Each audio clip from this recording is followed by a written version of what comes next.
Россия Федерациясынан 15 миллион 580 мың рубльға мобильдүү клиника автоунаасы КАМАЗ үлгүсүндөгү автоунаа берилди. Бул бирле биздин Баткен районунда эмес, областын аймагында ушул алыскы жана тоолуу ушул шарты оор же болбосо ушу дарыгерге жете албай калган элдерди медициналык кароого толук кандуу өткөрүүгө шарттар түзүлдү. Бул ВИЧ, СПИДтин жана сифилистин алдын алуу экспресс тесттери бар. Негизги максат ошол. Ошол нерселердин алдын алуу, жайылтпоо, ушундай профилактика иштерин жүргүзүү болуп саналат.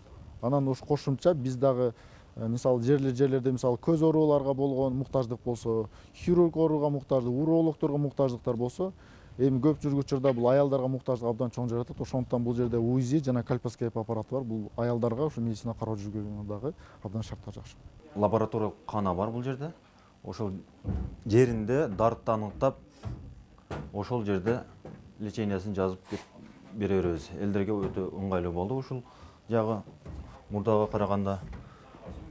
Анан бул жерде дагы УЗИ кабинети, жеринде УЗИ тартып, дартын аныктап, ошол жерде лечениясын жазып бере беребиз. Дагы бул жактан дагы бир кабинет бар. Акушер-гинеколог кабинети. Ошол жерде аялдарды көрүп, ошол жерде лечениясын жазып берет. Бул да өтө жакшы.